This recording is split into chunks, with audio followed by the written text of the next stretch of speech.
Ruchika Mehta, editor of Femina magazine, and we are here today on a chat on the trends in jewelry pre and post COVID and how the industry is going to go going forward. And today I have two very interesting guests for this discussion. The gorgeous Farah Khan of her own eponymous label, Farah Khan Jewels, and Pratiksha Prashant, who's from the founder family of Kishan Das and Co. Jewels based out of Hyderabad, and who is also currently the CEO of the brand. Hi Farah, welcome. Hi Pratiksha, welcome, and thank you both for taking time out. Thank you for having us, Ruchika. Thank you. Yeah, thank you for having us. I know, jewelry and festive season and bridal season, oh my God, they are like, they're inseparable. But things this COVID have been a little different. Farah, if I may ask you, you're known for the most gorgeous diamonds. You kind of bring life into diamonds, your emeralds, your rubies, your diamonds, those big statement pieces, those big center pieces like we all know and call the Farah Khan signature jewels. Are they still as much in demand as they were in the current wedding season? So I'm glad you asked me that question because I think one-of-a-kind pieces are always going to be in demand, COVID or no COVID, because those pieces are rare, difficult to repeat, replicate. So I think what's happened in the COVID, this lockdown and all of it, initially, of course, sales were down, but now people have started buying again and they're looking at buying more meaningful pieces that are rare, that mean something to them, that symbolizes something. So I've had a lot of clientele ask for one-of-a-kind pieces versus the generic. Of course, we do sell generic pieces and small gift items. But yes, the client that seeks to have one-of-a-kind, eye-catching showstoppers very much exists and will always be so. Yeah. Great. So are we trying to say that statement-based pieces, and that is how they'll always be because you're known for your statement pieces. Now, with wedding trunk in pomp and splendor, has they affected jewelry purchases in the sense, is it only sticking to statement pieces or the general buying with the families and all is also up? Is normal? So with me, post the lockdown, I realized that people were buying a lot of gifting items also and pieces for themselves, which they could wear more often because the socializing had become much less. The only social events were weddings. So people ended up buying, I did this charm collection and I did a lot of these nicks and knacks that people have actually been very open to and wanted to buy. But saying that, because weddings in India are such a big thing, and I'm sure Pratiksha will correct me if I'm wrong, people will never stop buying, statement pieces. People will always buy because when you buy for a wedding, it's not just for the moment. It's something that's going to pass down generations and become more precious in time. So the client that is looking to commemorate that occasion or bring more meaning to that occasion is looking for something that is out of this world. And that's not going to stop. Am I right, Pratiksha? Yeah. So, So to add to that, as Ruchika asked, that the weddings are becoming smaller. But even when weddings are becoming smaller, for the bride, like that's the day, whether they're going to have photographs for so many. Yeah, that doesn't change, whether you're showing to 50 people, to 500 people or 5,000 people. Absolutely. So at least what we have seen, like as Farah said that, yes, in the beginning of during the lockdown and a little bit like after the lockdown was over, like in June and, like mid-July, people were still confused. They didn't know what to do, they didn't know where everything was going. But many people had postponed their weddings to November and December. But what I see is that the decor may have changed, their venues may have become more intimate in the house. Like the catering may have become lesser, but clothes and jewelry people don't want to. At least the bride doesn't want. We being mainly a bridal brand, the bride does not want to compromise. She doesn't want to compromise. That's right. I feel. For them, like this, pictures are going to be there forever. Yeah. Like, today, if I open my wedding album like 25 years back, I may not see who had come for my wedding, but I'll surely see my own pictures. Absolutely. Good point. You don't want to, that time think, oh, I wish I had done. So they want to fulfill the, in fact, I have had brides who are telling their parents, oh, you're saving on this, so let's buy some more jewelry. Exactly. That's what I wanted to say, because people would have these huge celebrations, flying their guests down, putting them up in hotels, So families are actually saving on that amount, and they rather invest that in their children's future, their children's gifts, what they want to give. Even the gifting to the wedding guests have become much more precious. Yes. Versus numbers. People are focusing more on quality rather than quantity. And I think that's nice, because it's actually bringing back a kind of old world charm, a kind of one of a kind pieces of jewelry that cannot be replicated or not easily available. So I think that's very nice, actually.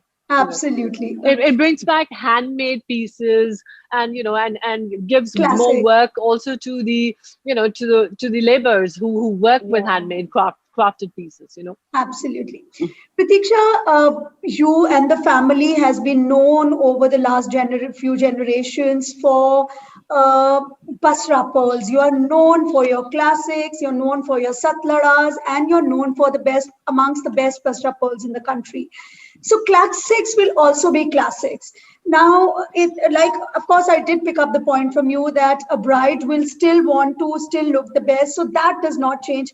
Do you think the trend going forward is going to be a little more toned down even in classics, or they're still being, preferred over everything else? Yeah. So like I said, with the weddings becoming smaller, there's not going to be any change in what the bride or the immediate family is going to wear in terms of jewelry. If we don't talk about the bride, if we talk about the general purchase. So I was coming to that. So people are going to have lesser occasions to go to. Like suppose like today, if I'm not getting married, or I don't have a immediate wedding in the family. So, I may not have 10 occasions to go to buy in a year. But so now if I want to invest in jewelry, I will invest in classic pieces. Like whatever I had to invest in, say 2-3 items, to wear at different, I'd rather buy in something which is an investment, which will, as time goes, the prices also will it'll appreciate. And plus, I want to be toned down, because as a person who goes for a function, I would wear much toned down jewelry That's the general sentiment right now. When I'm going for a function which has 50 people, I don't want to wear something very heavy. I might as well wear something very which is a statement. Yeah. It can be small, and the value of it, obviously all the 50 people in the room are going to know, because you're going to that type of crowd. That's right. Versus to somewhere where you would go, where there was a crowd of 5,000 people, you don't know, no one knows what you're wearing.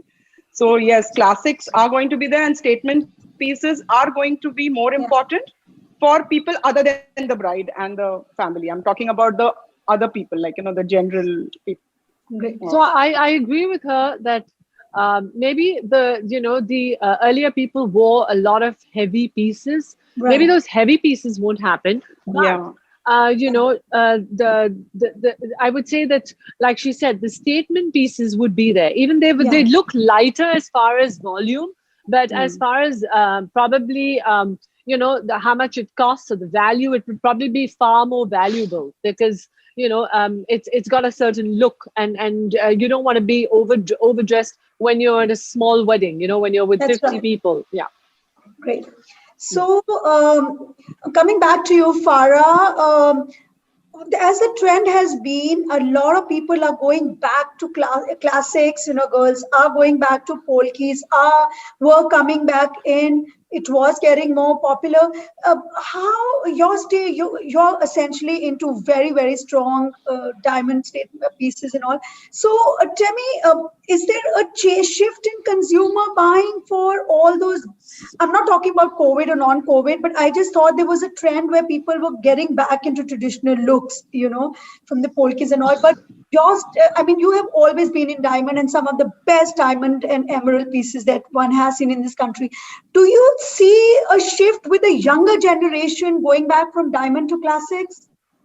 I'm glad you asked me that question because honestly speaking, pre-COVID, I'm saying pre-COVID, there was a trend of polki jewelry and people wanted to be very in traditional polki jewelry. But today, I'm seeing a shift to diamond jewelry. There is polki, but what's happening is every bride is ending up looking like like someone else, like the same person, because it's the same trend, the same polki designs, and there's only that much you can do with polki because they all end up looking alike in the long run. True. Though I love polki personally, and I think it makes you look like a princess and a queen and all of it. There's reality around it. Yeah, but saying that, I think it's been overdone with, and brides today want something different, especially the younger generation, because they're looking at more pieces that they can, wear more often, detach, wear with maybe a shirt, maybe wear it on a Western ensemble, wear it on an Indian ensemble very easily, be able to fly off with it to an international destination. So the kind of brides that at least come to me are willing to experiment and don't want to end up looking like someone else. They want to be unique. So diamonds today offer that because one is it's not gold centric, and the prices of gold have gone so high that people are willing now to look into the diamond market a lot more. And I speak of that right from the classes to the masses, because the look with diamonds, and when you have less gold, it's very, very attractive, because when you do polki pieces and when you do gold pieces, you need to have a certain amount of gold for the big look to come in, And since people are now experimenting with lighter look as far as volume, diamonds are very in. I mean, big diamonds, small diamonds, but very, very in. And I find gemstones like emeralds very, very in vogue right now, extremely. Farah, you have a very distinct, look, and you also have a very distinct clientele, rather a very evolved clientele. Do you think all of those very distinct clientele that you have, do they look at diamonds as an investment? Are they also looking at diamonds as an investment, or they only want to make a statement? I mean, gold and traditional jewelry buying is also looked as a hand-me-down to my daughters and granddaughters. But the kind of pieces you make the statement and the kind of people who buy your pieces, are they looking at it as an investment or just as an absolute centerpiece? So Ruchika, I must tell you this because there's a myth that I'm only dealing with a certain level of people and a certain class of people, because people look at my brand and say, Farah Khan, oh my God, she's super expensive and all of it. And what people don't know, and this is a fact, that I work with a lot of brands that are commercial brands, that are mass brands. I was going to come to that later. I design for them. I manufacture for them. Of course, I'm not going to name the brands, but I do work a lot on the level of mass market. So I know exactly the taste of what is your common customer, your mass market customer is. Saying that, in my own brand, my pieces begin at 15,000 rupees upwards, because we realized that you don't need to have, good taste. Doesn't need to be something so high in value that you don't, that someone who loves jewelry cannot afford it. So we cater to people in the gifting section of 15,000 rupees upwards. And of course, I go as high as you can imagine. But saying that, people today are less looking at jewelry as just an investment buy, at least the clients I've come through. And they're looking at more of it as design, because you are living in the age of the internet, where you have one click to a button and you have the access of the entire world at your, thing. And as jewelers, as jewelry designers, we're not competing with the next door jeweler, because your client is so well informed and knows so much more about jewelry today that they want the best. They don't want something substandard.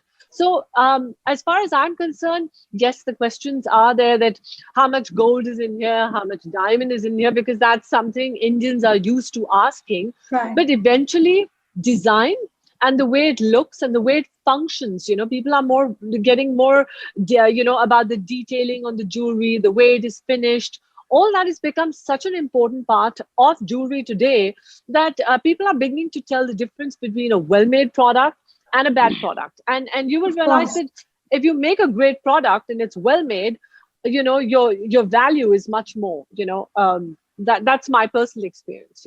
Yeah. Absolutely. Very well said, because today the market is very aware. There is so much more knowledge out there about buying diamonds and everything else. So of course you, like you're saying, you do have to cater to a far larger market as well. Right. Pratiksha, coming back to you, traditional jewelry will always be in. Indians are very traditional by taste, and you're known for the Basra pearls and the most exotic designs in polki and antique looks. Now, the market, if you see right or left, north or south, they are flooded with jewelers today who are selling polki by the kilos. I won't even say by the piece, literally. They're selling it by the kilo. So how do you fit into that mindset where probably there is a bigger polki piece at a lesser price? There is a lot of polki available from Jaipur to Delhi to North India. How do you kind of stay distinct in this market? Yeah, so what I would like to say is that, it's not only jewelry, it's any type of market, whether it's clothes or, like I said, jewelry. There is a market for everything and everybody in a big country like India. Sure. So wherein we are concerned, yes, you said, we deal a lot in Basra pearls, and we do deal in polkis and antique pieces. We also do deal in the diamonds and emeralds. And, to be very frank, that is actually our bread and butter, what we do. Okay, this polki and all that, we are known only for the bridal pieces for that.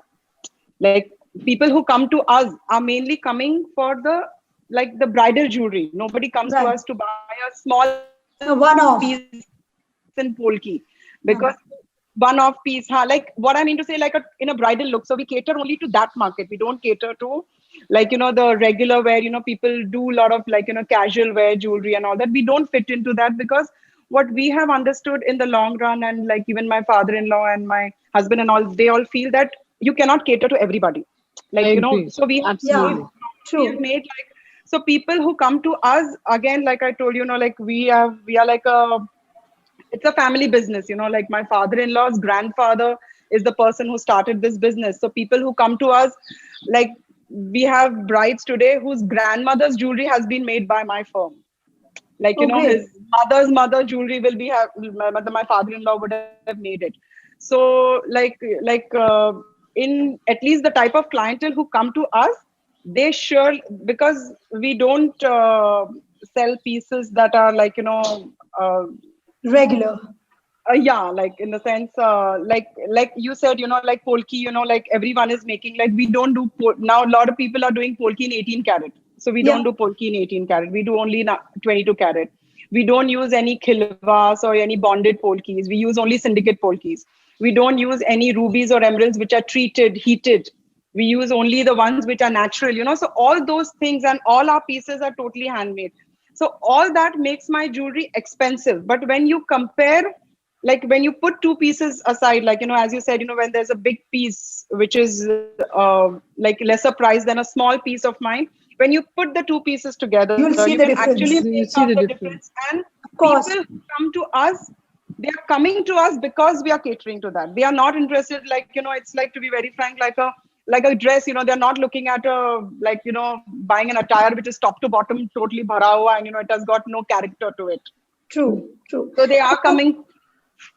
I think we have both of you here on this chat because of the craft. So actually, yeah. So Ruchika, you must realize that Pratiksha comes from a family of jewelers from third generations.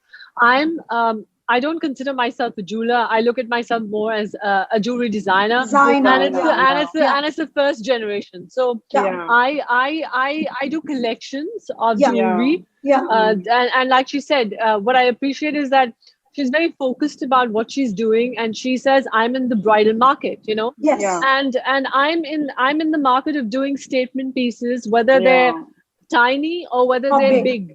Right. They have to be eye-catching. I also don't want to be, I don't do polki because I don't want to do a part of everything. I don't want to be everywhere because then it won't stick, it won't set me apart. There are other people who do polki, and I said it's gorgeous, but it's not something I do because I don't want to get into every place. And it's very important to realize that what you want to do and what you offer your consumers. It's like Zara has a very strong branding message. Gucci has a very strong branding message. H&M has a strong branding message. If Gucci tries to be H&M, it won't succeed, or vice versa. You know what I mean? Absolutely. Good analogy. Very good analogy. Yeah. So we need to have a story and a branding message. So like Ruchika, one way actually today the combination that you have had of Farah and us is a very good combination, because we are actually we are in the same business, but two totally different things, for example, like if someone comes to my father-in-law and he buys a piece, like say maybe some Basra pearls or some, like emerald. We have lived with I've been, whatever I have learned today regarding jewelry is only after I got married, from my father-in-law. And what I understand is like, he always says that you should remember that one day this piece will come back to you. It could be for maybe to make it different, or, because the client doesn't like the design anymore, or they've worn it a lot, modernize it, or add some parts. Or, to upgrade it, to enhance it.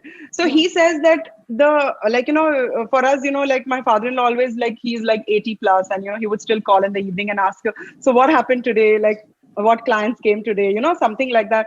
So he has taught me that the happiness that you feel when you're selling a piece, you should feel the same when you are buying it back someday. So you have to give your client that worth. That he comes back to you and you're ready to buy it back. You're ready to buy it back. It should not be that, today, like you'll be very happy. Okay, fine. We sold something which for so much. And tomorrow when it comes back, the price is not appreciated, or, so like I told that when you have today that you have had me and Farah, we are two totally in the same business, two totally different ideologies and distinct sensibilities. Absolutely. Ideologies and different, like people who go to her go for something else. People who come to me, maybe people who go, so for example, like as we started talking about the bridal things, we may have a bride who goes to her as well as for me. Absolutely. But they will come to me probably, for the wedding, and to her probably for the reception or for the cocktail. Absolutely.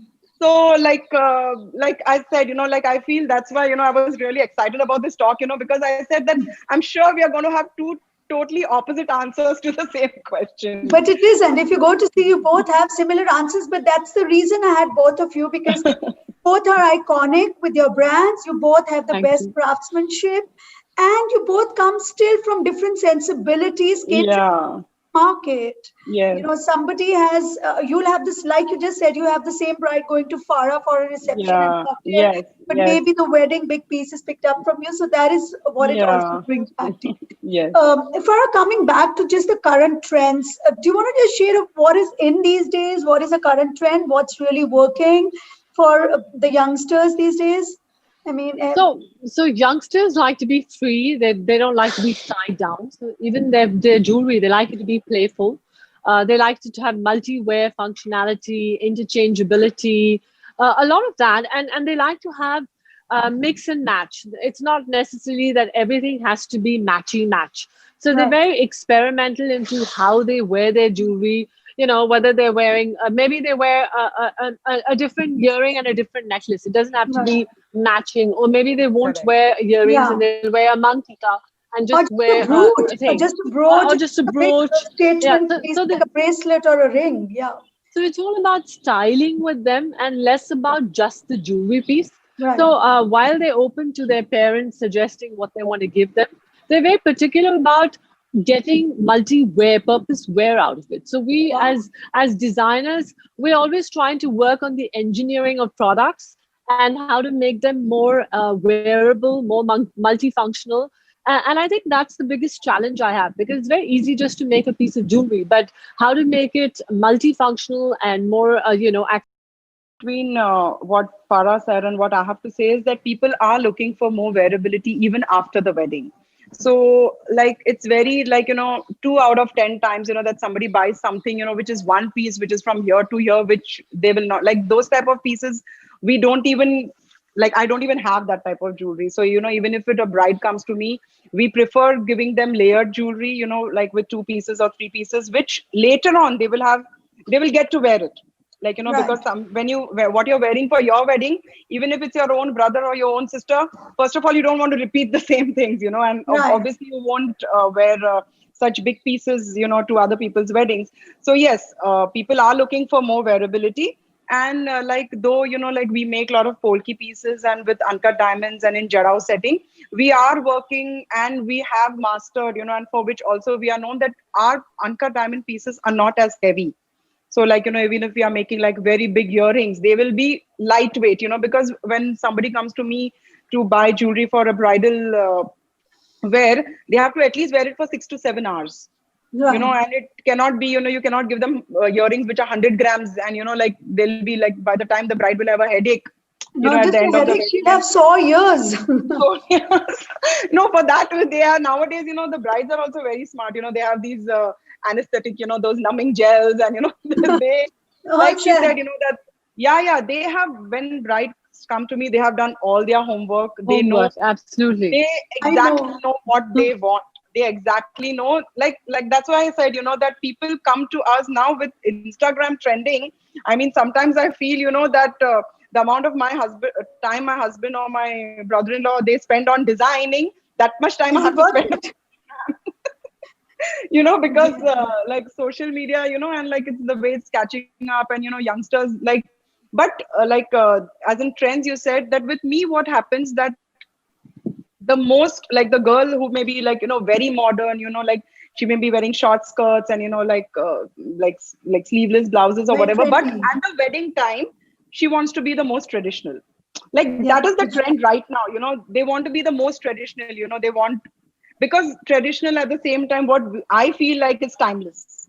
Like, even after 25 years, when you see your picture, you shouldn't feel ke, oh, matlab, kya kiya tha maine I was a bore. I can't look boring. But I always tell my brides, please do not look like a Christmas tree. Yeah. So if you're gonna focus on the jewelry, focus less on the clothes, because you cannot have heavily embellished clothes, heavily embellished jewelry, heavily put on makeup. It'd be too much.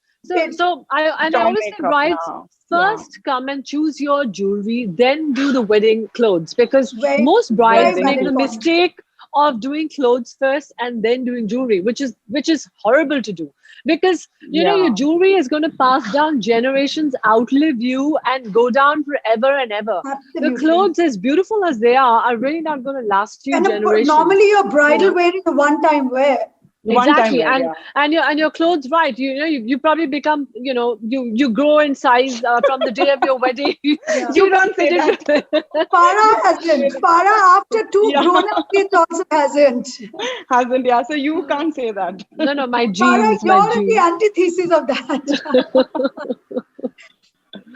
But still, it's better to choose your jewelry. That's a very valid point. Choose your jewelry, then choose your clothes. Because then, in that way, even if you have something older piece of yours, maybe you have a earring or you have some small necklace, that, let me buy something which complements this, and you'll be able to use your old pieces also. Right. That's what I tell a lot of brides, when they come to us, that sometimes they come with the dress and pata chala, whatever they have, nothing is matching. Everything you have to buy from top to bottom. So I must share this. I was in a panel discussion webinar on bridal wear, just like I'm on on jewelry, with Suneet Verma, JJ Valaya, and Nikhil Mehra. So just about the trends, and I had 3 different genres of bridal wear there. So Suneet very sweetly said, he says, brides come and without thinking, why should they be picking up? They'll pick up a Zardozi, which looks like a tea cozy. So this is the same story, because they want to pick up the most ornate piece irrespective. So functionality is very critical today in bridal wear also. No, but I want to say something to brides. All the brides out there, please remember, on your wedding day, you are truly magical because you're glowing.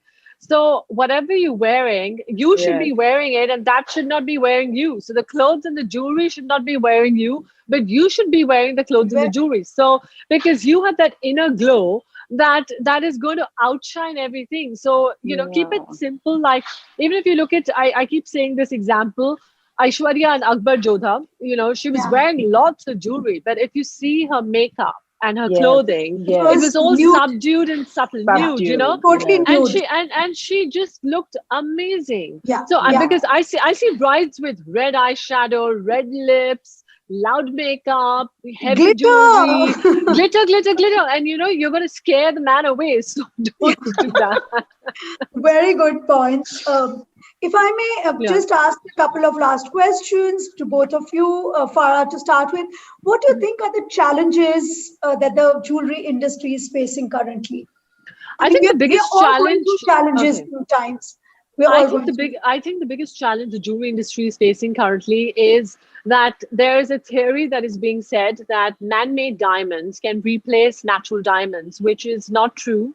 There's a false theory that says that you're conserving the planet and you're saving energy and all of this by buying man-made diamonds versus natural diamonds. That's not true too, because you see, diamonds naturally are made underneath the Earth's surface with a lot of temperature and pressure that the Earth naturally creates. But to replicate this in a laboratory, you need to replicate that energy and that temperature and pressure, which takes a lot of energy, and you're actually wasting the Earth's resources.